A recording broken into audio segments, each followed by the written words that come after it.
ప్రసాద్ గారు నమస్కారం. నమస్కారం. సార్ మనం చూస్తున్నట్టయితే బాలకృష్ణ గారికి అవార్డు రావడం, హ్మ్. దాని వెనకాల చాలా వివాదాలు సృష్టించారు. హ్మ్. అండ్ దాంతోపాటు ఇప్పుడు కొత్తగా కుటుంబ పరంగా కూడా కొంచెం వివాదం అవుతుంది. హ్మ్.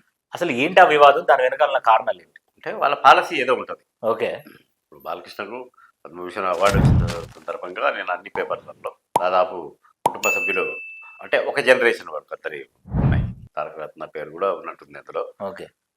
కాకపోతే ఏది చేసినా వివాదమే అవుతుంది. అవును. ఆయనకు అవార్డు రావడం వెనక చాలా వివాదాలు నడిచాయి. అంటే సోషల్ మీడియాలో చాలా వివాదంగా పెట్టుకున్నారు. ఓకే. సరే అవన్నీ వదిలేస్తే ఒక సేవానిరతి కలిగిన హ్మ్. వ్యక్తిగా క్యాన్సర్ హాస్పిటల్ ద్వారా ఎన్నో సేవా కార్యక్రమాలు చేస్తున్నాడు కాబట్టి ఆ వ్యక్తిగా ఈ డిజర్వ్ ఇట్, హ్మ్.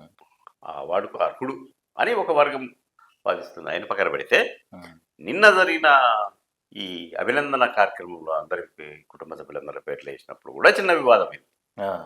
ఆ వివాదం ఏంటంటే కుటుంబ సభ్యులు అంటే అందరూ వస్తారు కదా. హ్మ్. ఇప్పుడు లైమ్ లైట్లో ఉన్న వాళ్ళందరూ వస్తారు కదా. ఇప్పుడు మరి జూనియర్ ఎన్టీఆర్, జూనియర్ ఎన్టీఆర్ కూడా నందమూరి జూనియర్ ఎన్టీఆర్ కదా.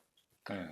ఎన్టీఆర్ భార్య అంటే అగ్నిసాక్షిగా అందరి ముందు పెళ్లి చేసుకున్నాడు కదా. ఆయన కూడా ఆమె భార్య కిందికే లెక్క కదా. అవును. ఆ రెండో భార్య రెండో భార్య కిందికే లెక్క.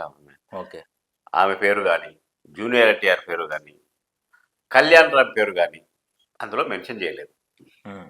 వీళ్ళ పేర్లు ఎందుకు మెన్షన్ చేయడం లేదు అని సినిమా ఇండస్ట్రీలో ఒక అనుకుంటున్నాం. ఓకే. ఇది వివక్ష కదా హ్మ్. ఎంతైనా కూడా. జూనియర్ ఎన్టీఆర్ బాలకృష్ణ తర్వాత ఆ స్థానంలో ఉన్న వ్యక్తి అతనే కదా. అవును. ఉమ్.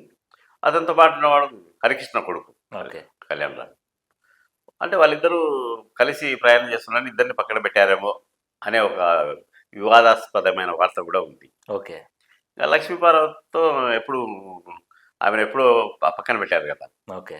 అదే ఆమెను కూడా పరిగణలోకి తీసుకోలేదు. వీళ్ళని కూడా తీసుకొని ఉంటే కొంచెం గౌరవంగా ఉండేది ఓకే. అనే టాక్ వినిపిస్తూ ఉంది. ఓకే. అది ఎంతవరకు అనేది మనకు తెలియదు. ఓకే. అది okay sir. Thank you. Thank you so మంచిదండి. మచ్.